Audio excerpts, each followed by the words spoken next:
আসসালামু আলাইকুম, food lover test চ্যানেলে আপনাদের সবাইকে স্বাগত জানিয়ে শুরু করছি আজকের রেসিপি। আজ আমি আপনাদেরকে বানিয়ে দেখাবো মুসুর ডালের চচ্চড়ি। তো চলুন রেসিপিটি তাহলে শুরু করা যাক। প্রথমে একটি কড়াইতে আমি এখানে নিয়েছি 1 বাটি মুসুর ডাল, যেটা আমি ভালোভাবে ধুয়ে পরিষ্কার করে নিয়েছি। এবার এর মধ্যে দিয়েছি একটা কুচানো আলু, কুচি করে রাখা পেঁয়াজ, টমেটো আর চেরা 3-4টে কাঁচা লঙ্কা। এবার আমি এর মধ্যে দিয়ে দিলাম আদা রসুন বাটা, লবণ, হলুদ গুঁড়ো, লঙ্কা গুঁড়ো, জিরে গুঁড়ো আর ধনে গুঁড়ো। এবার এর মধ্যে দেব 2 চামচ সর্ষের তেল। সর্ষের তেলের পরিবর্তে এই রান্নাটা আপনারা কিন্তু সাদা তেলেও করতে পারেন। এবার সব মশলাটা দিয়ে ডালটাকে খুব ভালোভাবে হাত দিয়ে মাখিয়ে নেব। যত ভালো করে ডালের সঙ্গে মশলাটাকে মাখিয়ে নিতে পারবেন, এই ডাল চচ্চড়ির স্বাদটা কিন্তু ততই ভালো হবে। ডালটা খুব ভালোভাবে মাখানো হয়ে গেছে। এবার এই ডালটা সেদ্ধ হওয়ার জন্য পরিমাণ মতো জল দেব।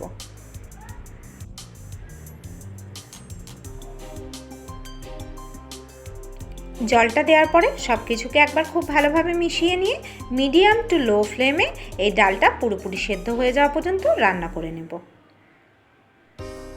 ডালটা পুরোপুরি সেদ্ধ হয়ে গেছে, দেখতেই পাচ্ছেন ডালও সেদ্ধ হয়ে গেছে, আলুটাও সেদ্ধ হয়ে গেছে।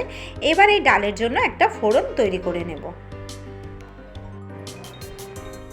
এখানে আমি একটি ফ্রাইং প্যান নিয়েছি। প্যানের মধ্যে পরিমাণ মতন সর্ষের তেল গরম করে এর মধ্যে দিয়ে দিলাম গোটা শুকনো লঙ্কা।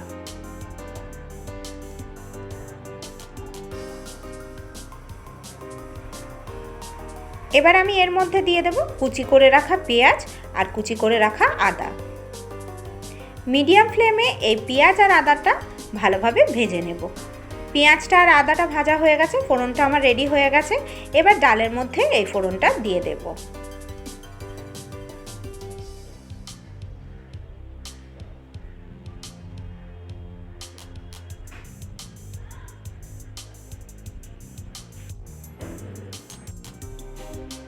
এবার এই গরম তেলের ওপরেই দিয়ে দেব কাশ্মীরি লঙ্কা গুঁড়ো।